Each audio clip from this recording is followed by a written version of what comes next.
ആരാണ് ഈ മസ്താനി? എങ്ങനെയാണ് ഇതിന് ഈ പേര് വന്നത്? ഇതൊരു രുചിയുടെ കഥ മാത്രമല്ല, കാലം മറക്കാത്ത ഒരു പ്രണയത്തിന്റെ ഓർമ്മയാണ്. 18-ാം നൂറ്റാണ്ടിൽ മറാഠ സാമ്രാജ്യത്തിന്റെ കരുത്തായിരുന്നു ബാജിറാവോ. യുദ്ധഭൂമിയിൽ തോൽവി അറിയാത്ത വീരൻ, രാജ്യങ്ങൾ കീഴടക്കിയ യോദ്ധാവ്. പക്ഷെ അവന്റെ ഹൃദയം കീഴടക്കിയത് ഒരു സ്ത്രീയായിരുന്നു, മസ്താനി. അവൾ ഒരു സാധാരണ സ്ത്രീയല്ലായിരുന്നു. രാജകീയതയുടെ സൗന്ദര്യം, കലയുടെ മാധുര്യം, ധൈര്യത്തിന്റെ തിളക്കം എല്ലാം ഒരുമിച്ച് ചേർന്നൊരു പേര്.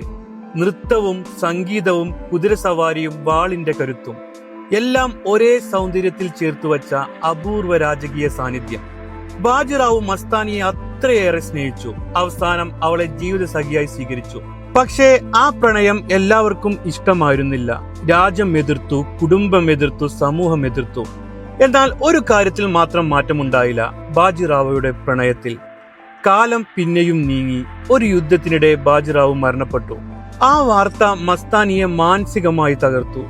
പറയപ്പെടുന്ന പ്രകാരം ബാജിറാവു ഇല്ലാത്ത ജീവിതം സഹിക്കാനാകാതെ വേദനയിലും വിരഹത്തിലും അവളും ഈ ലോകത്തോട് വിട പറഞ്ഞു. പക്ഷേ കാലത്തിനു പോലും ആ പേരിനെ മായ്ച്ചു കളയാൻ കഴിഞ്ഞില്ല. പിന്നീട് ഇന്ത്യയിൽ സമ്പന്നതയും ഭംഗിയും രാജകീയ അനുഭവം നിറഞ്ഞ പാനീയങ്ങൾക്ക് ആളുകൾ ഒരു പേര് നൽകി, മസ്താനി.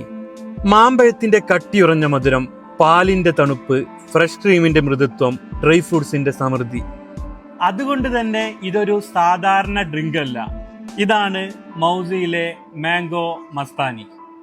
ഒരു രാജകീയ പ്രണയകഥ പോലെ ഒരിക്കൽ രുചിച്ചാൽ മറക്കാനാവാത്ത ഒരു രുചി അനുഭവം.